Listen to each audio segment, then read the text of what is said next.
नमस्कार, मैं डॉक्टर प्रमोद नागर आज आपको एक ऐसे परिवार में लेके आया हूँ जिन्होंने एनाजिक जापानीज कैंगन वाटर का डिवाइस डेमोन्स्ट्रेशन देखा।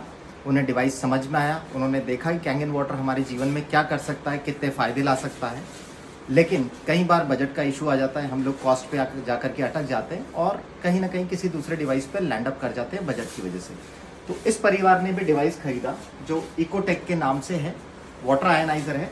तो आज हम टेस्ट करेंगे क्या इसका पानी वही क्वालिटी मेंटेन करता है जो एनाजिक के जापानीज कैंगन वाटर का है।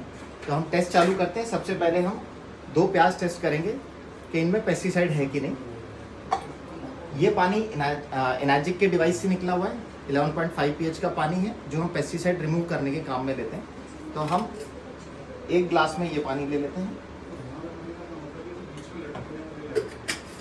और 1 ग्लास में हम इस डिवाइस का निकला हुआ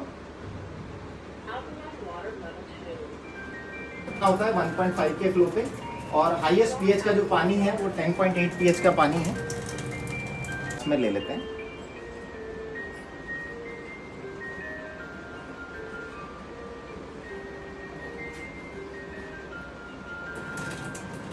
हम 1 ग्लास में पानी और भर लेते हैं क्योंकि हमारे काम आएगा और भी टेस्टिंग के लिए।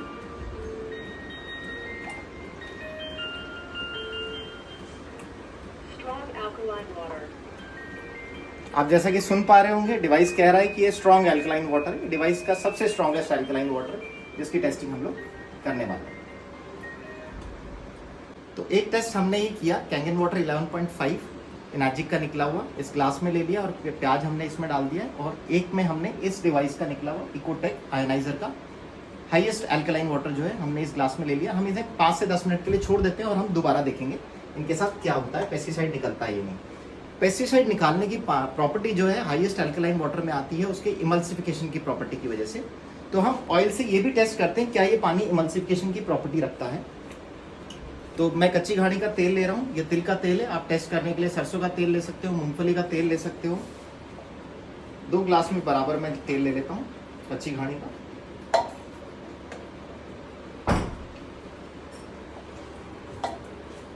एक ग्लास में हम इस डिवाइस का निकला हुआ पानी डालते हैं और एक डिवाइस में हम कैंगन वाटर एनाजिक का निकला हुआ पानी हम डालते हैं और हम इमल्सिफिकेशन की प्रॉपर्टी को देखते हैं। तो आप दोनों ग्लास में देख सकते हैं इसके अंदर ऑयल इमल्सिफाई नहीं हुआ और इसमें ऑयल पूरा ब्रेक डाउन हो गया। ये प्रॉपर्टी 11.5 pH एल्कलाइन वाटर के अंदर ही होती है।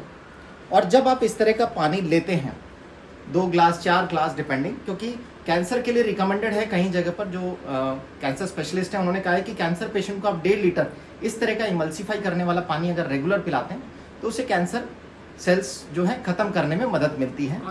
आप इस पानी को रेगुलर पीते हैं कुछ क्वांटिटी में तो कोलेस्ट्रॉल बैलेंस करता है, वेट मैनेज करता है।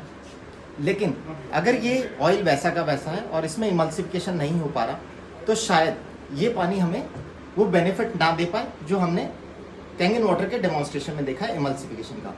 अब जो वाटर ऑयल इमल्सिफाई नहीं कर सकता, वो जो लिटरेचर है, जो पब्लिकेशन है और जो डॉक्टर्स की रिसर्च है उनके हिसाब से वो पानी पेस्टिसाइड भी नहीं निकाल सकता, क्योंकि पेस्टिसाइड जितने भी हमारी सब्जियों में डलते हैं वो यूजुअली ऑयल बेस्ड होते हैं। ऑयल बेस्ड होने की वजह से उनको इमल्सिफिकेशन होना जरूरी है ताकि वो अंदर पेनिट्रेट करके निकल जाए। तो हम देख रहे हैं ये कैंगन वाटर में से निकला हुआ पानी है। मैं इसमें से प्याज निकाल लेता हूँ।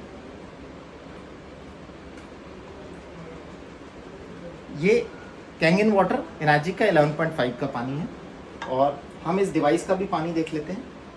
दोनों को बराबर टाइम पे मैंने रखा था। आप देख सकते हैं कलर में दोनों के डिफरेंस है क्रॉस। कैंगन 11.5 pH का पानी है और राइट में जो मेरे हाथ में डिवाइस है। तो हम जो पहला पर्पस सॉल्व करना चाह रहे थे कि पेस्टिसाइड निकल जाए, क्योंकि आज की डेट में सबसे बड़ा जहर है। अगर हमारे शरीर में जाने से रुक गया तो हम कैंसर जैसी बीमारी, हार्ट अटैक जैसी बीमारी, शुगर जैसी बीमारी, थायराइड, इन सब से बच सकते हैं, क्योंकि इन्हें एंडोक्राइन डिसरप्टिंग केमिकल्स भी कहा जाता है, जिसकी वजह से हमारी बॉडी के हार्मोन्स को डिसरप्ट करते हैं और बहुत सारी बीमारियां पैदा करते हैं कैंसर के अलावा। तो 70-80% पार्ट ये पानी हमारा वहाँ प्ले करता है जहाँ पे हम पेस्टिसाइड निकाल देते हैं। जब ये हमारी बॉडी में जाने के बाद ऑयल को इमल्सिफाई करता है तो हम अपने कोलेस्ट्रॉल और वेट को बैलेंस कर पाते हैं, हमारे बॉडी के हार्मोन्स को भी हम रेगुलेट कर पाते हैं। तो हमने देखा कि 2 टेस्ट में ये पानी फेल हो चुका है। अब हम आगे के इसके टेस्ट पे जाते हैं। अब हम टेस्ट करेंगे इसकी पीएच या एल्कलिनिटी की। कि इसमें कितना आयनाइजेशन हो रहा है। तो हमने इसके लिए एक तो ये डिवाइस का पानी इधर ले लिया, हम इसकी पीएच देखते हैं। ये ब्लू कलर डिनोट कर रहा है कि ये पानी एल्कलाइन पानी है, और ये कैंगन मशीन से निकला हुआ पानी है, इसका भी हम पीएच चेक करते हैं। ये भी एल्कलाइन पानी है। पीएच इंडिकेटर दोनों ही पानी को एल्कलाइन बता रहा है, लेकिन अगर इसमें किसी भी तरह का केमिकल एल्कलाइजेशन होगा तो ये CO2 से रिएक्ट करने के बाद अपनी पीएच को ड्रॉप कर देगा। तो मैंने इसके लिए 2 पाइप ली हैं, ये दोनों में डाल देता हूं और मैं इन दोनों में फूंक मारूंगा ताकि CO2 से इनका रिएक्शन अपन देख सकें। भैया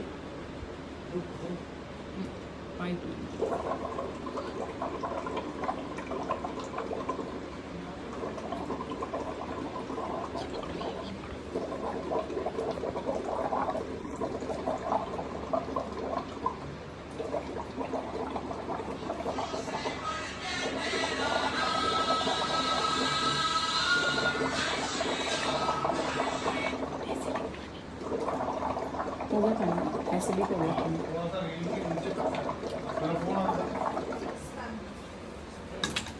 तो अब आप इन दोनों ग्लास में देखिए, डिवाइस से निकला हुआ पानी लगभग येलोइश कलर में आ गया, जो कि 6 पीएच के आसपास है, और ये पानी 11 पीएच का कलर दे रहा है। ये पानी CO2 टेस्ट में फेल हो गया है। इसका मतलब इस पानी में केमिकल एल्कनाइजेशन हुआ है, जो कि हमारी बॉडी को बहुत सारे नुकसान दे सकता है।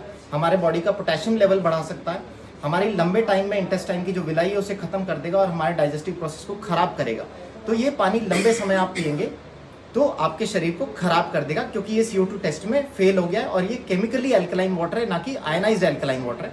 आयनाइज्ड एल्कलाइन वाटर कितना भी CO2 आप उसमें डालिए, कभी भी उसकी पीएच अल्टर नहीं होगी, क्योंकि इसमें पीएच हाइड्रोजन मॉलिक्यूल्स की वजह से आती है, जो कि इसमें मेंटेन्ड है। तो हमने देखा ये डिवाइस पूरी तरीके से सभी टेस्ट में फेल हो चुका है। आप जब ये डिवाइस अपनी हेल्थ के लिए खरीद रहे हैं तो आप बजट के बारे में मत सोचिए, आप एक अच्छा डिवाइस लीजिए ताकि आपको स्वास्थ्य दे सके। और अगर आप इस डिवाइस को अफोर्ड नहीं कर सकते तो मेरी सलाह आपसे एक ही है कि आप सिंपल RO का पानी पीजिए, क्योंकि अगर इस तरह का पानी आप पिएंगे तो लंबे समय में ये आपको बीमारियां देगा। हो सकता है आपकी किडनी और आंतें दोनों खराब कर दे, क्योंकि इन सब पे डॉक्टर्स ने बहुत रिसर्च करी हुई है, अपने पब्लिकेशंस लिखे हुए हैं। तो गलती से भी अपने घर प्लीज ऐसा कोई डिवाइस ना लेके। Thank you.